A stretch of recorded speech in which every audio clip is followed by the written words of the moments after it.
श्री अवधूत गीता अष्टमोऽध्यायः। श्री दत्तात्रेय अवधूत कहते हैं,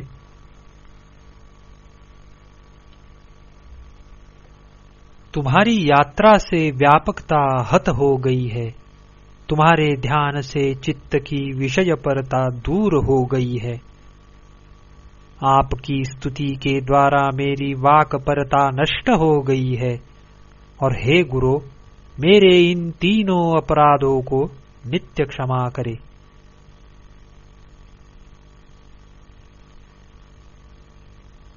अब मुनि का लक्षण कहते हैं। कामों से जिसकी बुद्धि नष्ट न हो, इंद्रियों को रोकने वाला हो, कोमल हो, बेपरवाह हो, पवित्र हो, चेष्टा रहित हो, थोड़ा भोजन करता हो, शांत हो, स्थिर हो, मेरी शरण हो, उसको मुनि कहते हैं। सावधान हो, गंभीर चित्त वाला हो, धीरज रखने वाला हो,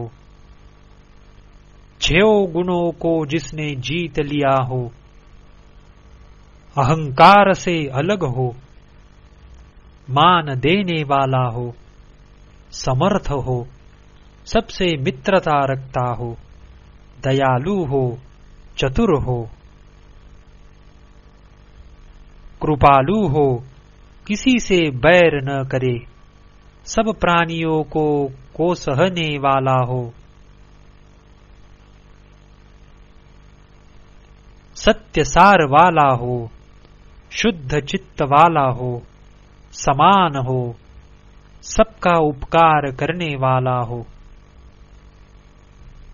वेद और अक्षरों के अर्थ और तत्व को जानने वाला, वेद वेदांत को जानने वाले भगवान के भक्त अवधूत का लक्षण नाम के अक्षरों से जानते हैं। अवधूत में पहला अक्षर अ है, उसका अर्थ कहते हैं, आशा की फांसियों से अलग हो, आदि मध्य अंत में निर्मल हो, नित्यानंद में रहे, यह अकार का लक्षण है।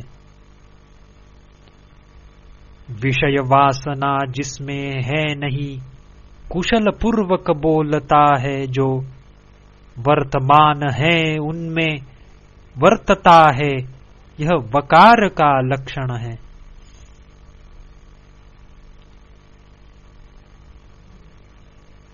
धूल से जिसका शरीर मैला हो, चित्त को जिसने रोक रखा है, निरोगी है, धारणा और ध्यान से अलग है, यह धुकार का लक्षण है।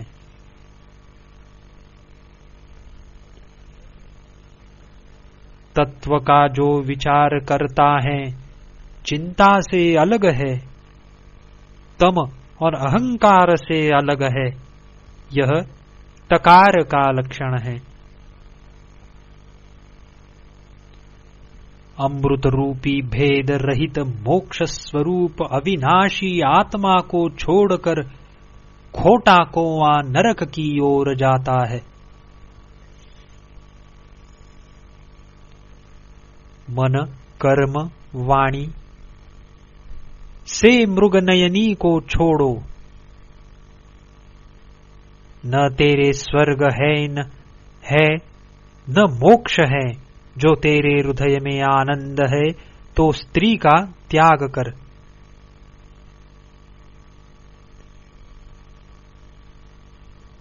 मैं नहीं जानता हूं कि मृग के समान नेत्र वाली स्त्री को उसने क्यों बनाया, उसको विश्वासघात करने वाली स्वर्ग मोक्ष के सुख की रस्सी जान।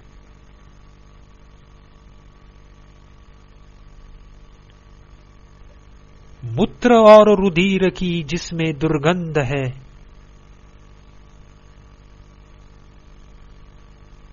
भ्रुष्ट जिसका द्वार है, ऐसे चमड़े के कुंड में जो रमण करते हैं वे लिप्त हो जाते हैं, इसमें शक नहीं है।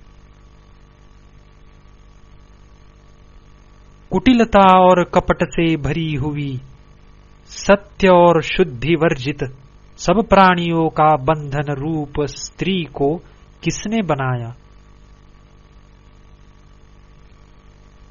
त्रिलोकी को पैदा करने वाली और धारण करने वाली भग जिसके अंग में है, वह निश्चय नरक है। उसमें फंसने से आदमी जन्म लेता है। हा हा, संसार की कैसी रचना है।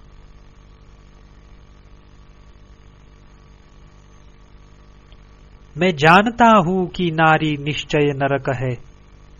मैं जानता हूं कि स्त्री बंधन है। इसमें रति करने से आदमी जन्म लेता है, फिर भी वही दौड़ कर जाता है।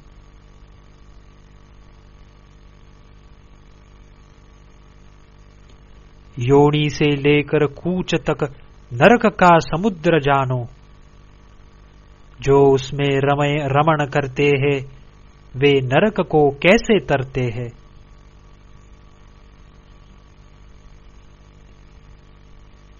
विष्टा से आदि लेकर घोर नरक रूपी यह योनि रची है।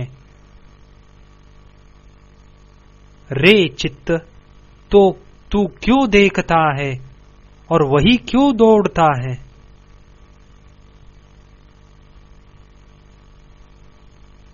ये भग चमड़े का कुंड है। बुरी बांस आती है, इसमें घाव है। इस भग से देवता, असुर, मनुष्यों से आदि लेकर सब जगत खंडित हो रहे हैं।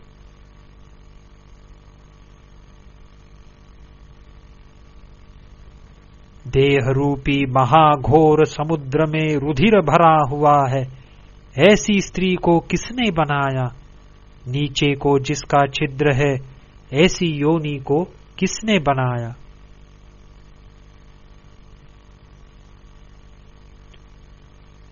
भीतर शरीर में नरक जानो, बाहर को कुटिलता है। देखने में सुंदर मालूम होती है, इस लोक और परलोक में विरोध करने वाली है। उसी में मनुष्यों का जन्म होता है। इस प्रकार अपने पाए हुए शरीर को न जानकर उसमें रति करता है। नरक को जाते हैं। देखो कैसी संसार की विडंबना है।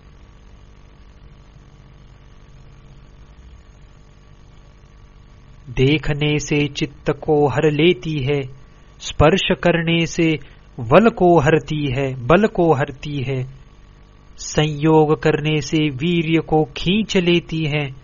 इस प्रकार से स्त्री प्रत्यक्ष राक्षसी है।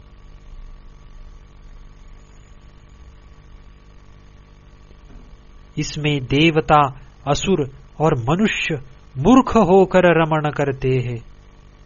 वे घोर नरक में जाते हैं। यह सत्य है, इसमें शक नहीं है। स्त्री आग के कुंड के बराबर है। पुरुष घी का घड़ा है। उसका संग होने से लीन हो जाता है, इससे उसका त्याग करे।